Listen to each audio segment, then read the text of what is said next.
So the book I'm currently reading is The Mayor of Casterbridge by Thomas Hardy. This book was published in 1886, and if you can get past the writing style, which is understandably a bit dated given how long ago it was written, it is an interesting story. The writing style is not so old-fashioned as to make it unreadable, it's just different to the modern day style. So the book begins to tell the story of a hairdresser called Michael Henchard, his wife Susan and their baby daughter Elizabeth Jane. And right from the start of the story, it's obvious that they are not in the honeymoon stage of their relationship. They're on the way to the country fair and Michael is in a bad mood. A couple of drinks don't improve his disposition, and once he's had a few, he offers his wife up for auction, as you do, who hasn't been so irritated by the partner from time to time that selling him on eBay seemed like a viable alternative. Anyway, he gets told to shut up and sit down and not say such things, and for a while he drops the subject, but fast forward several more drinks and he once again brings it up. This time his wife stands up and, clearly as fed up of him as he is of her, makes it clear that she is willing to be sold, because even being sold off to the highest bidder is better than staying married to him. So some of the men start making half-hearted offers, maybe not taking him that seriously, but Michael dismisses their offers as insulting and says he won't let her go for less than a fiver. Now obviously you've got to consider that in those days £5 would go a lot further than it would today, but still. Then a sailor calls out from the other side of the room and says that he will pay a fiver for her. Michael demands to see the money before he will take him seriously, and the sailor promptly puts £5 down on the table. At this point his wife stands up again and says if he touches that money she really will leave. The joke isn't funny anymore. Michael replies that he isn't joking and he pockets the money. So his wife leaves with the sailor, but before she does she takes off her wedding ring and throws it at him. And after his wife leaves with the sailor, other people start to leave as well, and Michael, who's too drunk to do anything else, passes out where he sits. So he wakes up the following morning and is confused, and then spotting his wife's wedding ring on the floor, he remembers, oh yeah, I saw my wife last night. To his credit, he does feel ashamed by what he remembers, and he resolves to find her and make amends. Before setting off, he visits a church and vows that he won't drink alcohol again for 20 years because of what it's led him to do. Then he sets off in search of his wife and daughter. So obviously in those days this was a more arduous task than it might be these days. He couldn't just send her a text or poke her on Facebook and hope for forgiveness. So he searches for a while without success, but eventually gives up and presumes that she must have died at sea.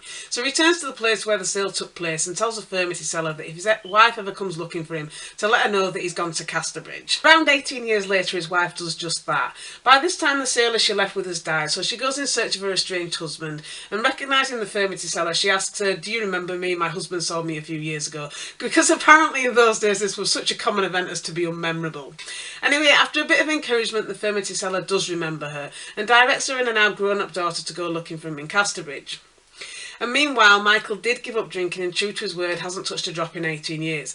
Now, when I did read this to start with, I did think he would give in pretty quickly and return to his drinking ways, because let's face it, who hasn't woken up in the morning with a hangover from hell and bad memories of the night before and declared never again, and even meant it, until the next evening when the hangover's faded and alcohol once again beckons invitingly and all seems forgiven, and rinse repeat. But no, Michael did stay sober and became a respected, wealthy businessman, and by this time is the Mayor of Casterbridge.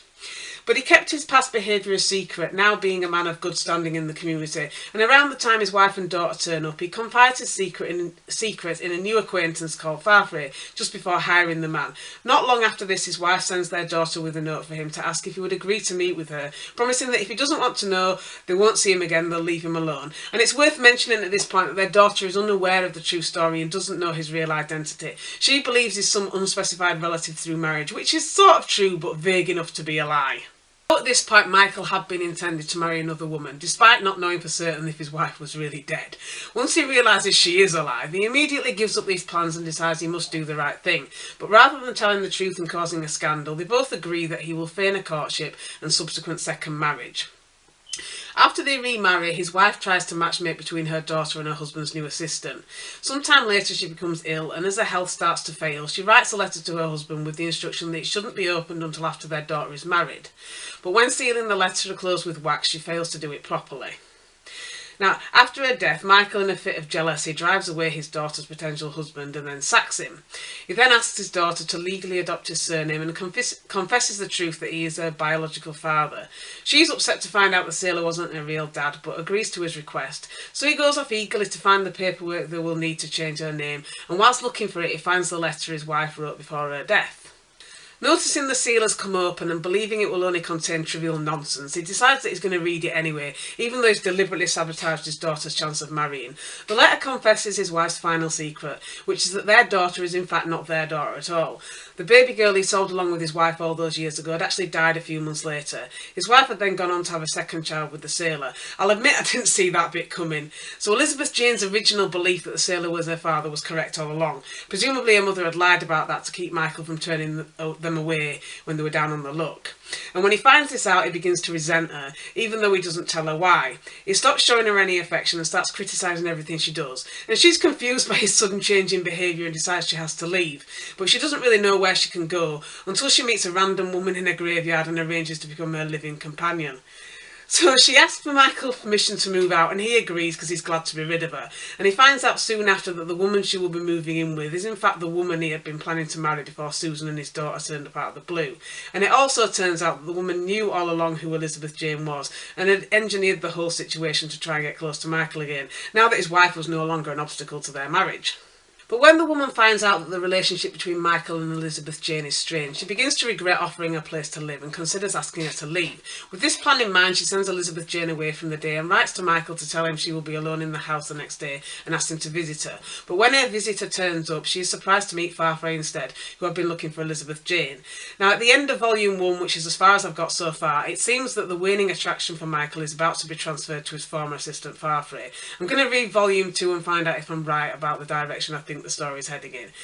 Although I have only read the first half of this book so far, I would definitely recommend it.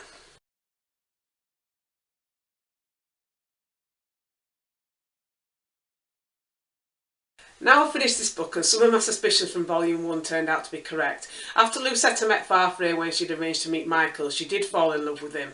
Her already fading feelings for Michael were gone and she turned her attention to Farfrae instead, who seemed to lose all interest in Elizabeth Jane and returned Lucetta's feelings.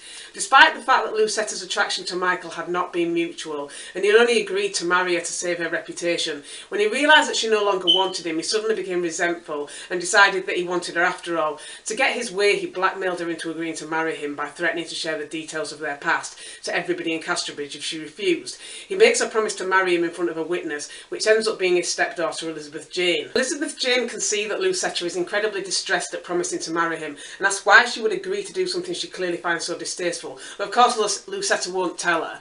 However, despite her enforced agreement, Lucetta and Farfrae get married in secret, much to Michael's anger and Elizabeth Jane's dismay. For Michael, this just heaps more fuel onto his resentment for the man. He'd attempted to ruin Farfrae by putting him out of business, which backfired on him so badly that he ended up bankrupting himself instead. In a complete role reversal, he ends up working for the man he had once hired and, filled with bitterness, ends up trying to lure Farfrae to his death. He ambushes him and attacks him, but even though he gets the upper hand, he can't go through with the killing and ends up letting him go. This isn't the only time he attempts to get revenge on Farfrae and Lucetta. In the midst of her crush on Michael, Lucetta wrote him some letters which she asks him to return. He realises they're in the safe at his old house, which is now the house that Lucetta and Farfrae live in. He reads those letters out in front of Farfrae, and once again he backs down from this intention and doesn't reveal the signature, leaving Farfrae still unaware of the identity of the writer. And Michael then takes the letters home, but after a while parcels them up to send back to Lucetta. But he sends them via Job, the man who was originally passed over as his assistant in favour of Farfrae. Job reveals the truth to everybody in the bar, even though he resends the parcel and delivers it to Lucetta as arranged. She burns the letters and she feels relieved that it's now over. But it's not. Even though Michael has turned against him and even tried to kill him, Farfrae helps him to set up a seed shop, which he runs along with Elizabeth Jane, who by this time is back in favour and living with him once again. And later on, the villagers make effigies of Michael and Lucetta, which completely humiliates her when she spots them. But instead of merely being embarrassed at the revelation of her past, Lucetta has some sort of fit and dies a few hours later.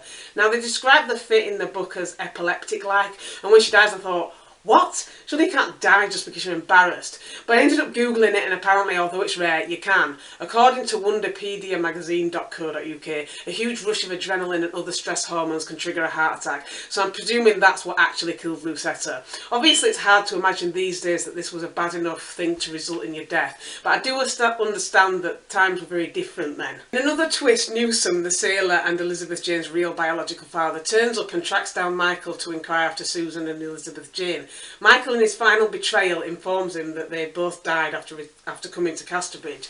Eventually, Elizabeth, Jane and Farfrae begin to revisit their original attraction and decide they're going to get married. Michael does give his permission despite his jealousy and fear of being left alone, but informs her he's going to go away. And after he leaves, Elizabeth Jane at last finds out that not only was the sailor her real biological father after all, but that he is also still alive, and they reunite at Farfrae's house. Elizabeth Jane and Farfrae get married, but her real father leaves soon after because he misses being by the sea. A month later, at his wife's request, Farfrae takes her in search of Michael, but they're too late, he's died by then.